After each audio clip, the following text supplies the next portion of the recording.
दिलचस्प पौराणिक कथा में आज हम दुष्यंत एवं शकुंतला की कथा सुनेंगे। एक बार हस्तिनापुर नरेश दुष्यंत आखेट खेलने वन में गए। जिस वन में वे शिकार के लिए गए थे उसी वन में कण्व ऋषि का आश्रम था। कण्व ऋषि के दर्शन करने के लिए महाराज दुष्यंत उनके आश्रम पहुँच गए। पुकार लगाने पर एक अति लावण्यमय कन्या ने आश्रम से निकलकर कहा, हे राजन, ऋषि तो तीर्थ यात्रा पर गए हैं, किंतु आपका इस आश्रम में स्वागत है। उस कन्या को देखकर महाराज दुष्यंत ने पूछा, बालिके, आप कौन हैं? बालिका ने कहा, मेरा नाम शकुंतला है और मैं कण्व ऋषि की पुत्री हूँ। उस कन्या की बात सुनकर महाराज दुष्यंत आश्चर्यचकित होकर बोले, ऋषि तो आजन्म ब्रह्मचारी हैं, फिर आप उनकी पुत्री कैसे हुई? उनके इस प्रश्न के उत्तर में शकुंतला ने कहा, वास्तव में मेरे माता पिता मेनका और विश्वामित्र हैं। मेरी माता ने मेरे जन्म होते ही मुझे वन में छोड़ दिया था, जहाँ पर शकुंत नामक पक्षी ने मेरी रक्षा की, इसलिए मेरा नाम शकुंतला पड़ा। उसके बाद कण्व ऋषि की दृष्टि मुझ पर पड़ी और वे मुझे अपने आश्रम में ले आए। उन्होंने ही मेरा भरण पोषण किया। जन्म देने वाला, पोषण करने वाला तथा अन्न देने वाला, ये तीनों ही पिता कहे जाते हैं। इस प्रकार कण्व ऋषि मेरे पिता हुए।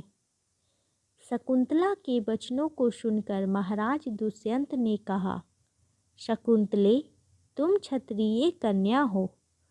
तुम्हारे सौंदर्य को देखकर मैं अपना हृदय तुम्हें अर्पित कर चुका हूँ। यदि तुम्हें किसी प्रकार की आपत्ति ना हो तो मैं तुमसे विवाह करना चाहता हूँ। शकुंतला भी महाराज दुष्यंत पर मोहित हो चुकी थी, अतः उसने अपनी स्वीकृति प्रदान कर दी। दोनों ने गंधर्व विवाह कर लिया। कुछ काल महाराज दुष्यंत ने शकुंतला के साथ विहार करते हुए वन में व्यतीत किया। फिर एक दिन वे शकुंतला से बोले, प्रियतमे, मुझे अब अपना राजकार्य देखने के लिए हस्तिनापुर प्रस्थान करना होगा। कण्व ऋषि के तीर्थ यात्रा से लौट आने पर मैं तुम्हें यहाँ से विदा कर अपने राजभवन में ले जाऊंगा। इतना कहकर महाराज ने शकुंतला को अपने प्रेम के प्रतीक के रूप में अपने स्वर्ण की अंगूठी देकर हस्तिनापुर चले गए। एक दिन उसके आश्रम में दुर्वासा ऋषि पधारे। महाराज दुष्यंत के विरह में लीन होने के कारण शकुंतला को उनके आगमन का ज्ञान भी नहीं हुआ और उसने दुर्वासा ऋषि का यथोचित स्वागत सत्कार नहीं किया।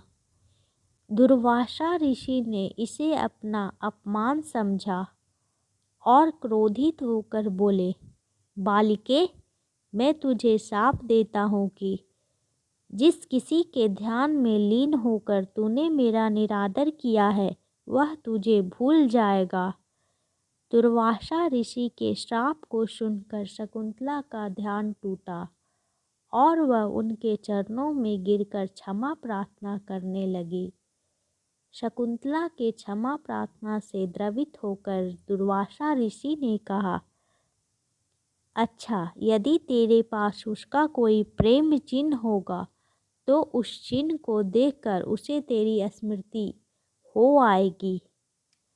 महाराज दुष्यंत के सहवास में शकुंतला गर्भवती हो गई थी। कुछ काल पश्चात कण्व ऋषि तीर्थ यात्रा से लौटे। तब शकुंतला ने उन्हें महाराज दुष्यंत के साथ अपने गंधर्व विवाह के विषय में बताया। इस पर कण्व ऋषि ने कहा, पुत्री, विवाहित कन्या का पिता के घर में रहना उचित नहीं है। अब तेरे पति का घर ही तेरा घर है। इतना कहकर ऋषि ने शकुंतला को अपने शिष्यों के साथ हस्तिनापुर भिजवा दिया। मार्ग में एक सरोवर में आचमन करते समय महाराज दुष्यंत की दी हुई शकुंतला की अंगूठी, जो कि प्रेम चिन्ह थी, सरोवर में गिर गई। उस अंगूठी को एक मछली निगल गई। महाराज दुष्यंत के पास पहुंचकर कण्व ऋषि के शिष्यों ने शकुंतला को उसके सामने खड़े करके कहा, महाराज, शकुंतला आपकी पत्नी है, आप इसे स्वीकार करें। महाराज तो दुर्वासा ऋषि के श्राप के कारण शकुंतला को विस्मृत कर चुके थे, अतः उन्होंने शकुंतला को स्वीकार नहीं किया और उस पर उल्टा होने का लांछन लगाने लगे।